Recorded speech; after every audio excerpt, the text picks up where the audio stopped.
Ja też lubię wine niż ja. Ani myślę, to czyni baszczyn, haszkan hozohota się te do nahaseda shinale. Hi, I'm Lily Joy Winder. I just introduced you with my name, my clans. Whenever Diné people introduce themselves, it's really important that we introduce ourselves with our communal ties, Beautiful. with our community. I started making videos online because I was like 17, starting to make videos on the internet about my indigeneity. Sure. And it's just like as a normal part of who I am.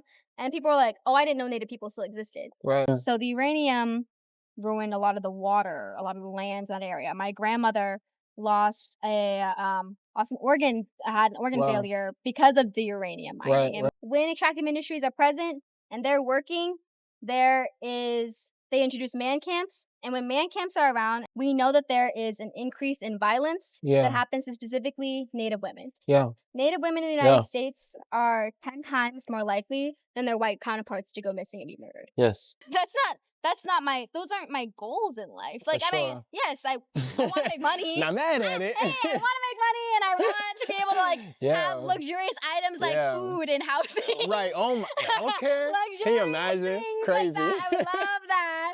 But yeah, I mean, I had a lot of people tell me like, you're the first indigenous person that I've met, or you're my first Native American friend. Right. That was pretty common. Yeah, interesting. But more so just like an entirely different orientation to the world. Like, I would talk about how I feel a genuine responsibility to my people, to my community, to the lands that I inhabit. That was completely foreign to the people that I was in classes with. Okay. We are at Stanford University, and I'm talking with the lovely Lily Joy. Hi. Ja też lubię wine niż ja. Ani myślę, to czyni baszczyn, haszkan hozohota się te do nahaseda shinale. Hi, I'm Lily Joy Winder. I just introduced you with my name, my clans. Whenever Diné people introduce themselves, it's really important that we introduce ourselves with our communal ties, with our community. So that's me. I'm Diné, a Southern New Advocate from Albuquerque, New Mexico, here at Stanford as a student, studying comparative studies in race and ethnicity, and also working on my master's program in Earth systems. Amazing. So if you can't tell, this interview is going to be amazing. Okay, so let's just start off from the base, right? You said you're from Albuquerque. Yep. Okay, what was it like growing up in Albuquerque as an indigenous woman in your community? Like, talk about what that looked like for you. Well, I think that race in Albuquerque, New Mexico is just constructed very differently than it is in other parts of the United States. New Mexico is a minority-majority state. Right. And so there is just so much more indigenous people. Like, when I was growing up, like, when I faced discrimination, it wasn't because people didn't know indigenous people existed. Right. It was like, oh, I know that you're indigenous. For sure. And let me say this and this about you. Because of that. Yeah. I also come from a mixed experience. I'm Native, and like my mom's Native, my dad's Native and Black. So like that was interesting because there's not that many like mixed people, or it wasn't something that you talked about as a kid. Right. So like that was interesting in Albuquerque. There's not that many Black folk in New Mexico, even though it is a minority-majority state. So I grew up very in touch with my Native side, going back home to the reservation on my mom's side a lot. So I always felt pretty in tune with my indigeneity growing up, which was really interesting when I started making videos online, because I was like 17, starting to make videos on the internet about my indigeneity. Sure. And it's just like as a normal part of who I am. And people were like, oh, I didn't know Native people still existed. Right. And so that was a really weird thing to like go work at the mall, go to my high school, go hang around people and be like, oh, there's a whole other part of the United States that doesn't even know that Native people still exist, are still around. Right. And it was layered too, because I was really privileged to go to like private schools up until high school. And then I also so those were really predominantly white spaces. Sure. And then the high school that I went to was an upper middle class white public school. So my Native identity was very pronounced growing up. And then to go onto the internet and just like talk about my experience and people be like, Right. who are y'all? Right. It was very interesting and very, Yeah. very weird. And I then see that that. just only continued as I left New Mexico and Right. continued talking about being Native American. Yeah, no, that makes so much sense. You know, you talked about growing up in, I think it's interesting, right? Like I grew up in Texas, surrounded by a lot of black and brown people, and then I moved to Utah and there was no black people. So it was like to the extent that like people in Utah don't realize what black people are, right? And so like, I think like for me, being placed in that community always meant a lot to me. And you mentioned community already. What was it like as an indigenous person growing up surrounded by so many indigenous people, like in a community? What was that like? Talk to me about that community experience for you. Like here at Stanford? No, in New Mexico. In New Mexico? Yeah, growing up. What was that like? I feel like my family in itself is a huge community. Like I'm graduating in the fall and I'm bringing, I mean, not fall, I'm graduating in a month. Come on, my fault. Put some respect on it. Sorry, I don't know, I said fall. But 35 people are coming. Yeah, so... wow, beautiful. Beautiful, I love that though. Big old Native family. Yeah, it's a community that I was born into, that I felt a responsibility to since I was a child. Yeah. My mom always said your accomplishments, the things you accumulate, whether that's wealth or success, the whole point of being successful is to give it back to your people. Yeah. And so I was made very aware of that from a young age. And so to have that level of responsibility and accountability from a young age really shaped how I view community. My parents are like, we pour into you so that one day you can pour back into our people. For sure. And so to come from that perspective, it's very communally rooted. Yeah. And very different. I didn't realize how different it was until I came to Stanford. Yeah. Silicon Valley, where community is not forefront and success is to have success and to accumulate for yourself and so on. Yeah. So I think community really shaped me, even though I was in Albuquerque and I wasn't surrounded by like lots of Native folk while I was going to school. For sure. Native or Black folk in school. But my family was very present in my life. My mom made a huge effort for me to go back to the reservation all the time. Right. I spent a lot of my summers near the reservation, on the reservation. No internet, just my grandparents and me hanging out, my cousins hanging out. So community was huge to me growing up. That makes sense. So coming to Stanford, right? It's obviously a different environment here. It's Silicon Valley. It's like the birth of innovation and almost like, I don't know, capitalism, individualism, all simultaneously, right? How has that shifted? Like coming now to Stanford at the university, do you feel like, how is the community here at Stanford and I guess just in the larger area? I guess you mentioned people didn't know, like you started posting online, right? People are like, oh, indigenous people aren't, oh my God, like that's an indigenous person right there. So do you feel like you faced the similar misconceptions here where they were like, wow, you're indigenous? Yeah, I mean, I had a lot of people tell me like, you're the first indigenous person that I've met, or you're my first Native American friend. Right. That was pretty common. Yeah, interesting. But more so just like an entirely different orientation to the world. Like, I would talk about how I feel a genuine responsibility to my people, to my community, to the lands that I inhabit. That was completely foreign to the people that I was in classes with. And they're like, oh, wow, that's so interesting. I never thought about it like that. And I was like, that's so natural to me. That's so inherent to me. Right. And so like, that was honestly like really isolating to come to a space where I'm like, I feel like when classes were hard and all these other things, like when I was first acclimating to campus, for me to be like, I feel like I need to do well because I am doing this for a whole other reason outside of myself. And to go to other people and be like, they don't understand that. That was, I felt very alone in that. Also, like, even thinking about career path, like, I say that I'm an indigenous advocate and everything else surrounds that. So me as a content creator, like, I would say content creation is a toolbox for awareness, for education. For sure. I say my education is also a tool in my toolbox for thinking about policy and thinking about all the things that I care about in terms of supporting Indian country. Yeah. But like, so I have a hard time sometimes even thinking about like, okay, this is my plan and I'm going to do exactly this thing. And I'm going to do this thing and then I can make this amount of money. Right. And so once I make this amount of money, I can invest in this thing. Yeah. Like, that's all like, oh, those aren't my goals in life. Like, For I mean, sure. yes, I want to make money. Not mad at it. Hey, I want to make money and I want to be able to like have luxurious items like food and housing. Right. Oh my. Okay. Can you imagine? Crazy. Like that. I would love that. But yeah. But like that's like the point of my life is not to just to keep accumulating. Yeah. And so to be with people that don't and fundamentally misunderstand that was very isolating. Yeah. That's interesting. I really, that makes a lot of sense. Okay, and so you came to Stanford.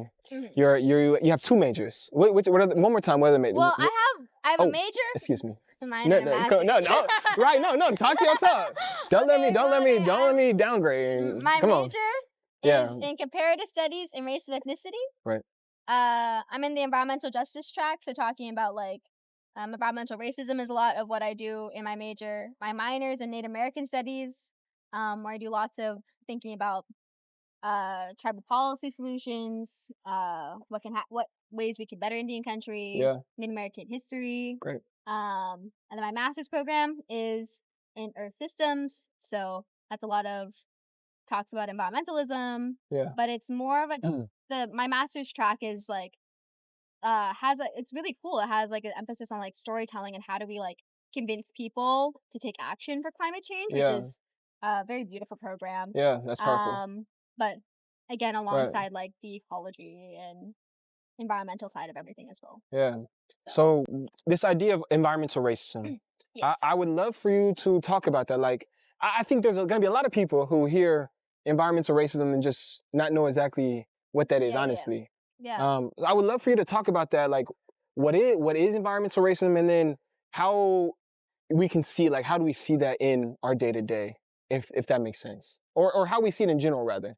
I think when we talk about privilege, I think. Okay. Yeah. I think like many Americans, white Americans, privileged Americans, have the ability not to think about the environment. Come on.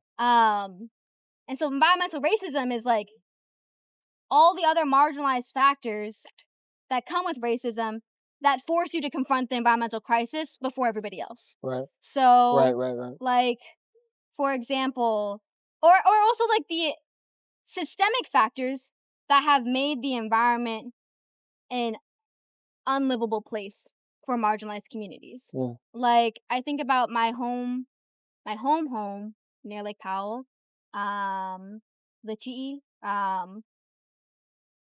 There was a big coal mining plant there. It was like the second largest emitters of CO2 at the time, I believe. And like that had cascading impacts on like the ability for people to breathe normally. We don't even know all the impacts of it because it was just shut down like in my lifetime. Yeah. We believe that it's probably the reason why I had really bad asthma growing up, or all these other things. Like it ruined a lot of the lands. Even going back further to like uranium mining that happened on the Navajo Nation. So many during the Cold War. Right. There was so much uranium extracted from our lands. And because they didn't care about indigenous people, didn't care about Navajo people, when they were closing up those uranium mines, they did it very poorly. So the uranium ruined a lot of the water, a lot of the lands in that area. My grandmother lost an organ, had an organ failure because of the uranium mining. It was part of a lawsuit where she could prove that it was a direct cause of the uranium mining. Yeah. And so I think that environmental racism is two-pronged. It's like the ways in which America's institutions and capitalist structures ruin the lands that Black and Indigenous people of color live on. I mean, when we think about redlining too, like where Black people are living, like historically have been near pollutants, near just generally Yeah. Or even their putting the places to live. highways like No, through yes, black community or yes. black and brown communities, putting highways through them. Yeah. And so like thinking about like Yeah. ways that America has, and institutions period, but I'm talking about the United States, have made the environment an unlivable place Yeah. for communities of color. Uh-huh. And also thinking about like when the environmental crisis comes, push comes to shove, like BIPOC communities are the first to really face it. Yeah. Like Right. Indigenous people have been facing the impacts of fossil fuel industry for a long time. Yeah. And we've been saying for a long time Right. that the practices that we use are not just like unsustainable and violent and harmful, but like it's gonna come to a head where like everybody is going to feel the impacts of this. And now we're finally like, oh, maybe Indigenous people were onto something. Yeah. But like I think that environmental racism also just speaks to the compounding factors of like people not caring about people, which I've kind of already said before. But like, Yeah. for example, the fossil fuel industry. There's this thing called man camps. And these are places where men, typically non-native, nearing reservations, work on extractive industries. So let's say there's a pipeline construction. This was really big in, did you hear about the Dakota Access Pipeline? Yeah. This was a really big argument when we were talking about no dabble. Like, when extractive industries are present and they're working, they introduce man camps. And when man camps are around and there's these lots of men, non-native men, for like a few months unsurveilled, we know that there is an increase in violence that happens to specifically Native women. Yeah. Native women in the United States are 10 times more likely than their white counterparts to go missing and be murdered. Yes.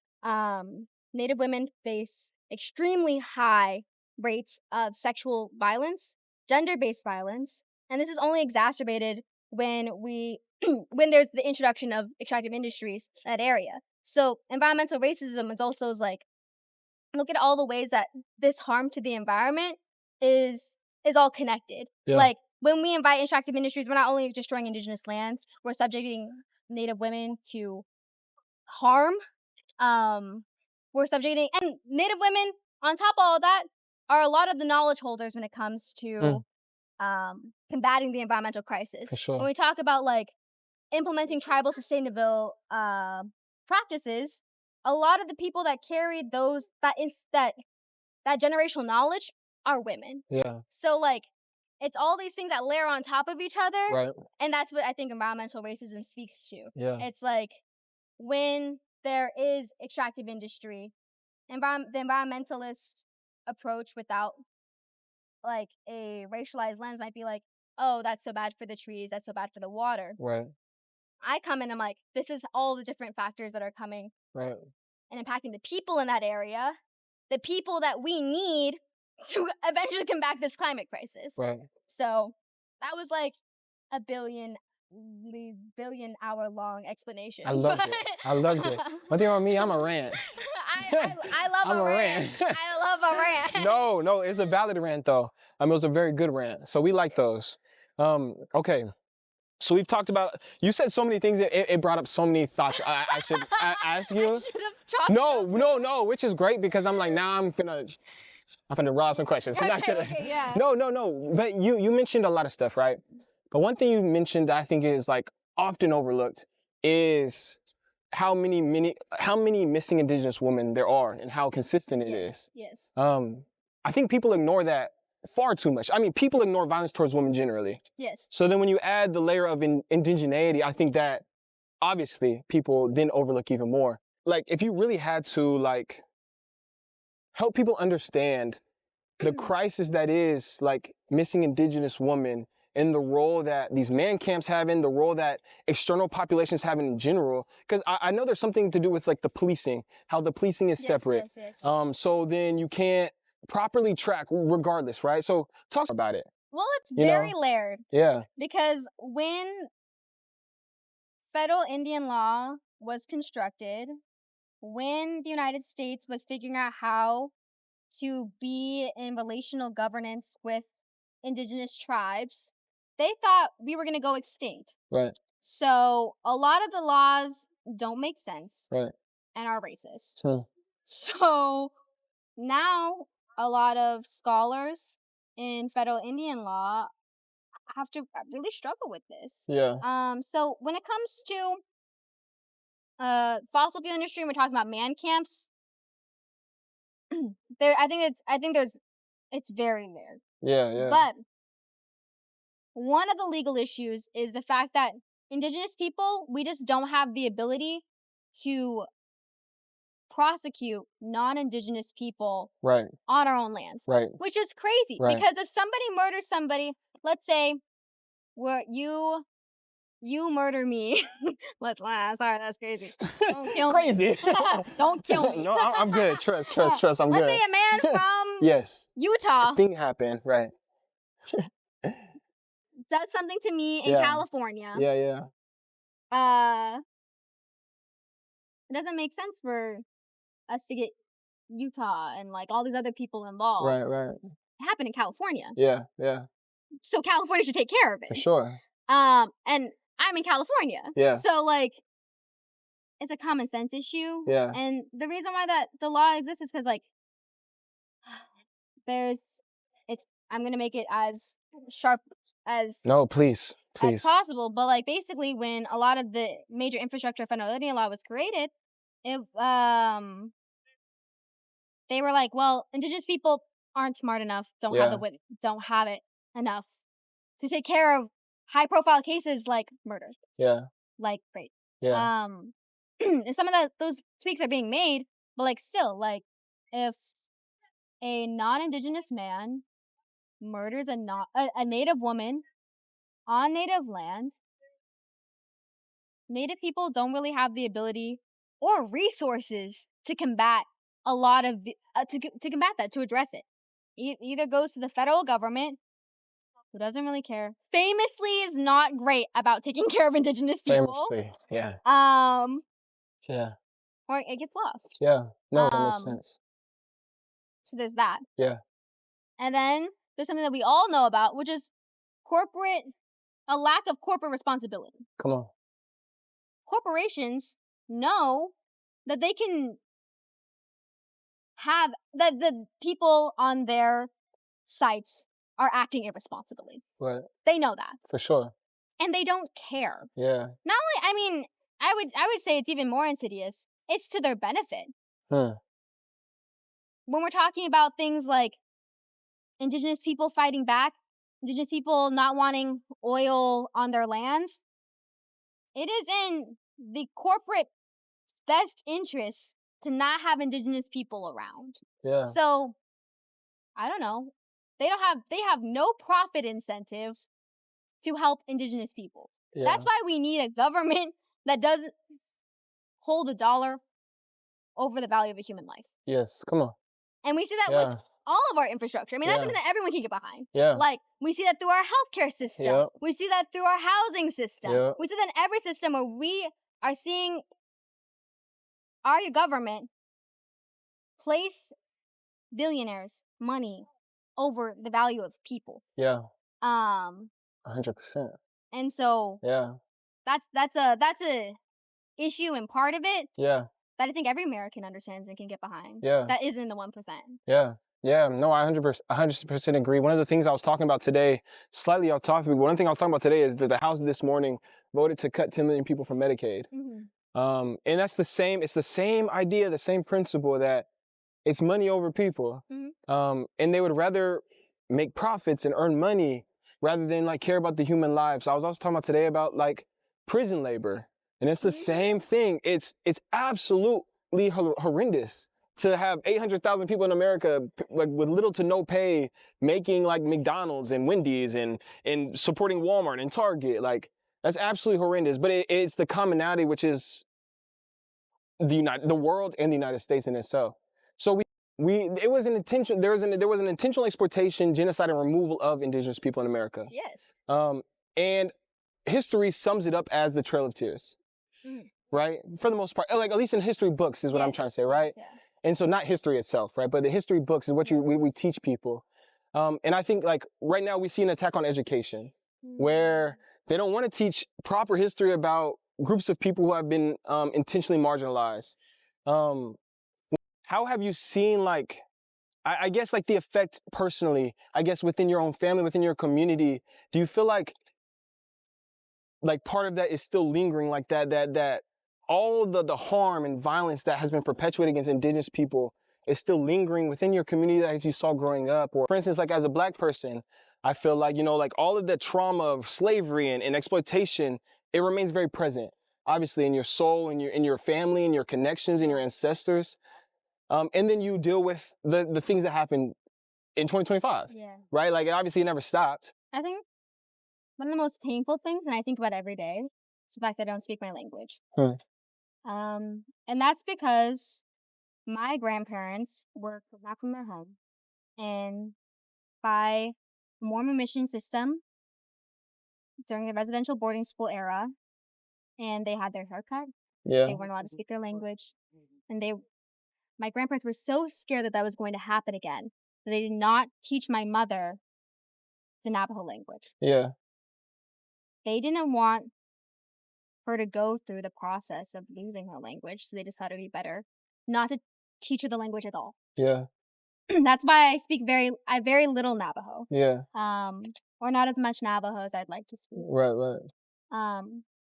So I think about that every day. Yeah. I think a lot of different things that have been taken from me. My connection to my lands. Yeah. I think a lot about right now the environmental crisis is set up to decimate the Southwest with drought. Yeah. When I go back to Lake Powell, I think about, I see the rings like in a bathtub, you see the rings going down. Right. That's kind of what my canyons back home look like. Wow. And so for me, I think about the ways that institutions like America have contributed to this very, very long,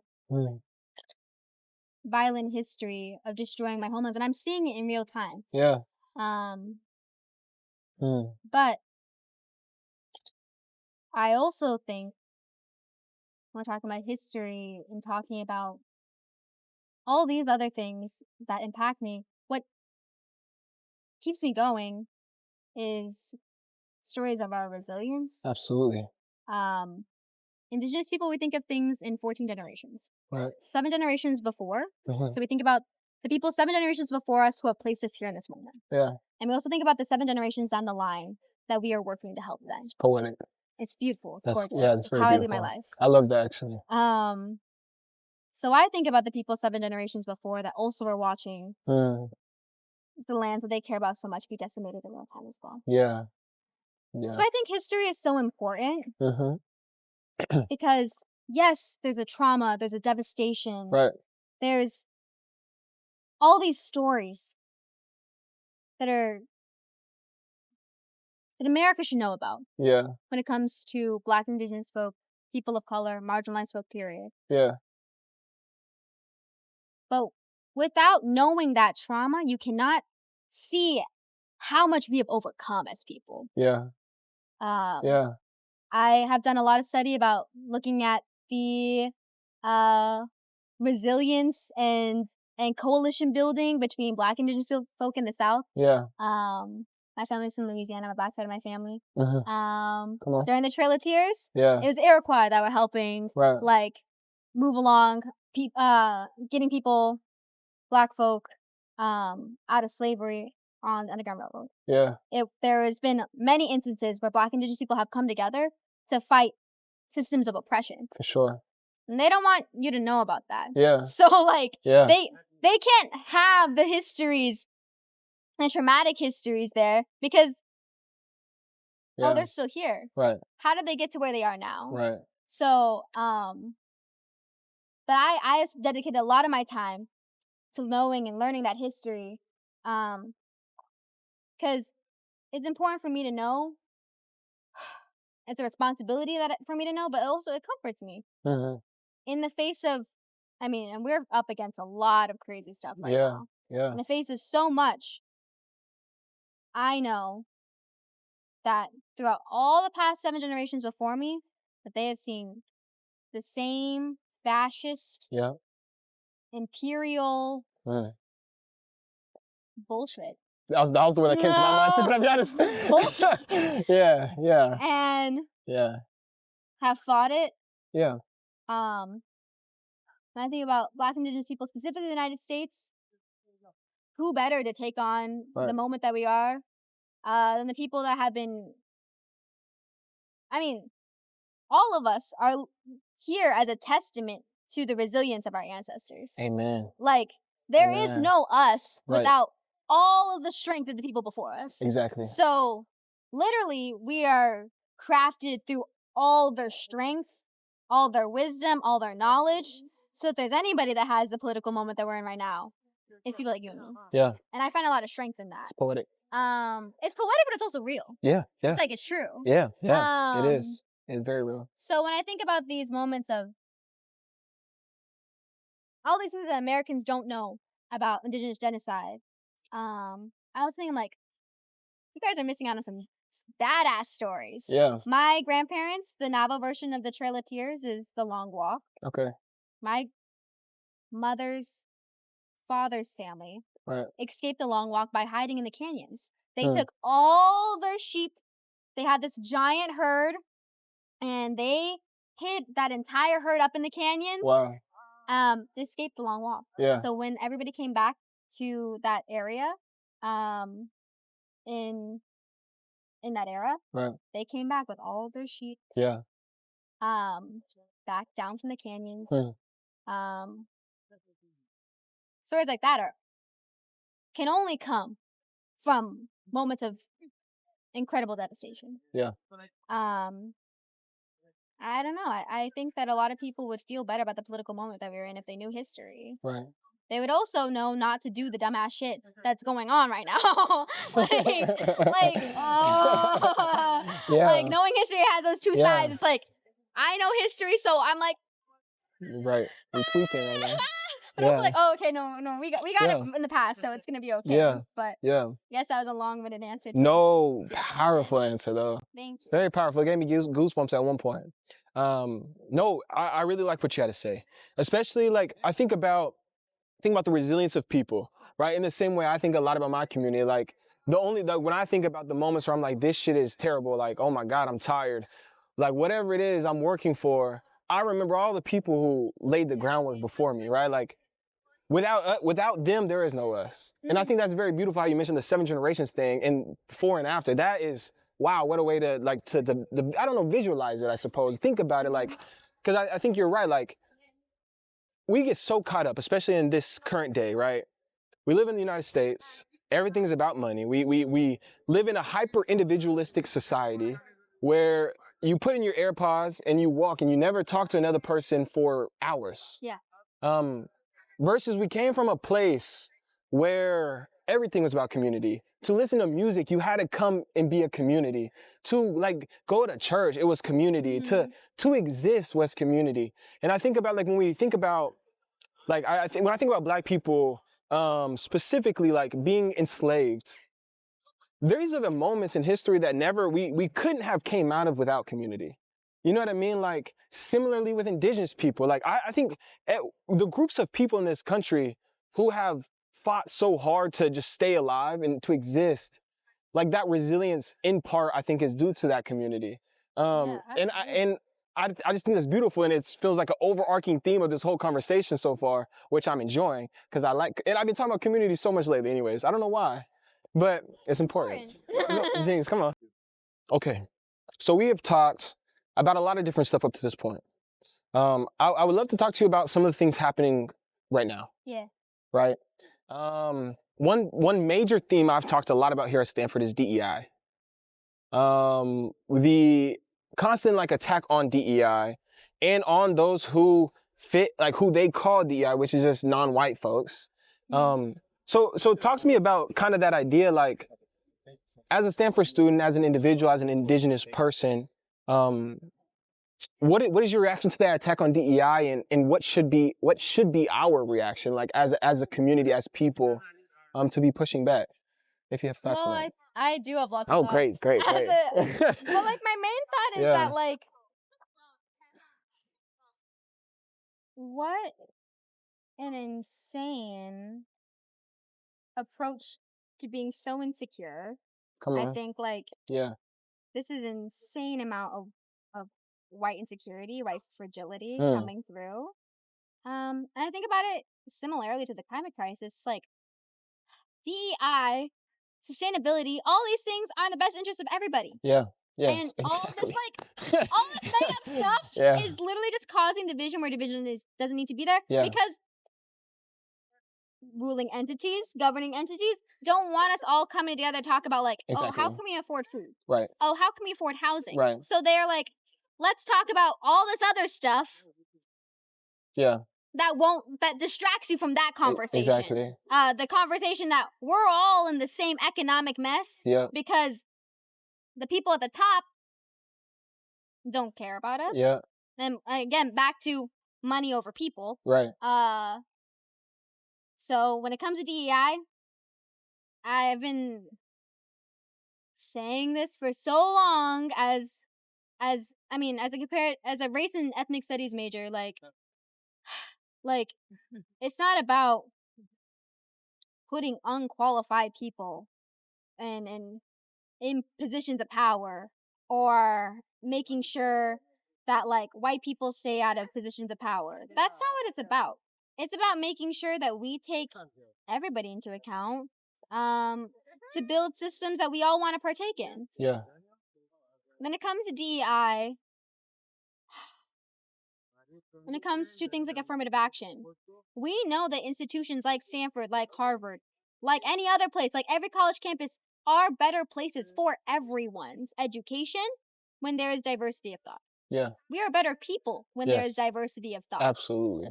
When we homogenize everything, that's when we come into problems. Yeah. We are not able to think creatively enough about how to shape the world. I have learned so much that I would not have learned about if I just stayed home in Albuquerque, New Mexico, and was surrounded by the same people with all the same thoughts and ideologies as me. I am a better person for diversity of thought. Yeah. I am a better thinker. I'm a better student. I'm a better at everything. I'm a better content creator. I'm a better actor. Yeah. These are all things I'm better at because of diversity. Yeah. And so when I hear things like, oh, like they're stealing the jobs or anything like that, I'm like, we're making the world a better place for everyone. Yeah. And everyone includes you, even the angry white person, even the angry whoever, man that's worried about a woman getting a job. Like, we're making all of this run better for everybody. Yeah. And you're everybody. Yeah. So that's kind of what I think in terms of DEI. I think it's a lot of noise because, honestly, the far right doesn't have solutions. Yeah. Yeah. Yeah. And we're talking about like, let's talk about the noise, right? They're creating all of this noise to cut DEI or cut Medicaid or do whatever like crazy thing on the day for the point to support billionaires. Not only do billionaires control everything, obviously, but they have even furthered their control on our politicians and our politics in general. And so they do all these things to distract us so that we forget that billionaires are actually causing the havoc, right? Like I took a plane the other day, right? I won't say them just because I'm being nice right now. But I took a plane the other day and they were like, you can't take that as a carry-on. I was like, okay. They're like, you gotta check the bag, all this and that. And then it was just like all of these little hoops to like pay all this extra money, to do all this and that, just to fly like an hour away, right? Like, so like the plane ticket was already like $500 to fly an hour away. And I think about like it in the context, right? This is a very abstract example. I just lived through it the other day, so it pissed me off, I remember. And so then I started looking up profit margins and revenue.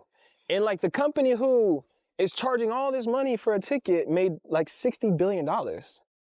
And then that's what I think about. I think about like so much so, especially right now, like these billionaires are price gouging as much as possible. They're trying to control as much as possible so that we can be forever exploited. And talk to me about, obviously, like, these billionaires are doing all these things. What is your response to billionaires donating endlessly to politicians, or to campaigns rather, and also just like billionaires' involvement in politics up to this point? Lofty question, but I mean, anyone can see that that is just a straight up unethical practice. yeah, Having people with lots of money who are disconnected from the lives of the average American dictating the politics and policies that politicians are investing in is incredibly dangerous. yes, Especially as we are in a legal system that seems like is fracturing more every day. right, Uh, right, when money is something that is so upheld over human life, all the systems that are supposed to care about checks and balances, we're losing checks and balances because absolutely, of the amount of money that is being poured into yeah, the political system right now. Which is scary for the individual people, which is why when we see corporations spend a lot of money attacking people like trans folk, right, that's a lot of noise. yes, When they make up 1% of the population and they're not hurting anybody. right, They're creating all this noise, but it's noise that's having a tangible impact exactly, on the people that are exactly, being attacked. right, And so it's like the noise is going to eventually get to you. yeah, They're going to keep creating division, mm-hmm, and they're going to keep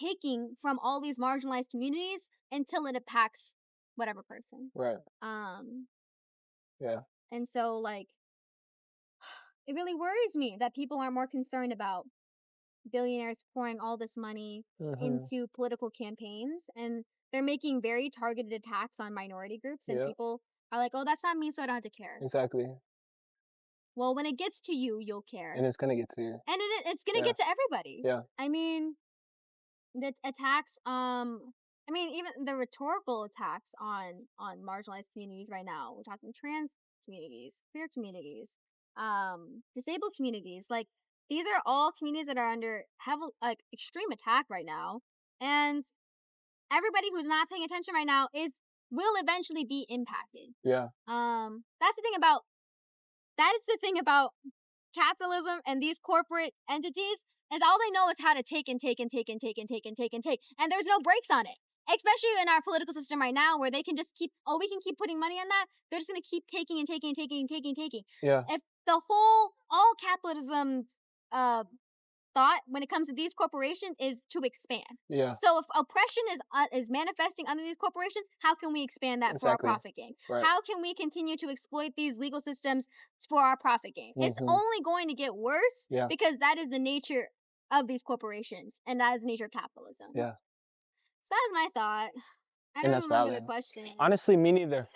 Say things. But no, that's what I do. Can I be honest? So, and on top of that, what you did say though that reminded me is another very large issue that we're dealing with. Right? I mean, you talked about we have talked about the attack on marginalized communities. Mm-hmm. One of a major attack right now is on immigrants, Yes. on mass deportation, Yes. the erosion of due process, and the capture and abduction of political prisoners just because they spoke about something that somebody didn't like Mahmoud Khalil, Mm-hmm. for protesting Israel. And so my question is, like, what is your reaction to this like hyper attack?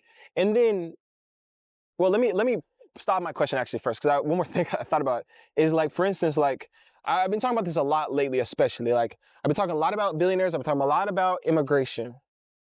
And one thing I've been noting especially is that it'll cost $88 billion a year for mass deportation, which is enough to, like, in homelessness, it's enough to in starvation, it's enough to have free university for every fucking person in this country, which is absolutely ridiculous, because you want to talk about social mobility, that's how you have it. Yeah. It's free university, but I digress.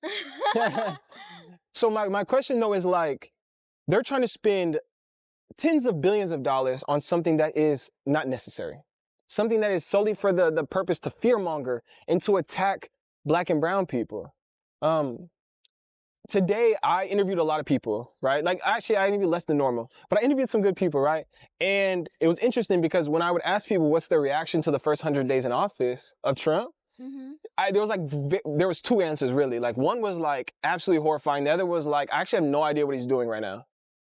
And I brought that up specifically because you mentioned that it'll get to you eventually. Yeah. And I think a lot of people are ignoring it because it's not gotten to them. Yeah. So that's all to say, what would be your, like, what do you think about what's happening with this attack on immigrants, the erosion of due process, political prisoners, because they're all surfacing, they're all attacking the same community, which is immigrants. Racism breeds more racism. Yeah. So, I mean, Navajo Nation, even though we're indigenous to the United States, yeah, I mean, there's members of the Navajo Nation that have been profiled by ICE, right, for their immigration status. Yeah.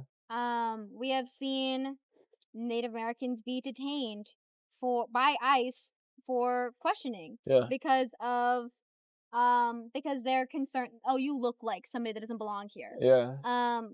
So I mean, talk about craziness. This is our homelands. Yeah, right. Y'all the ones that came here. In my home.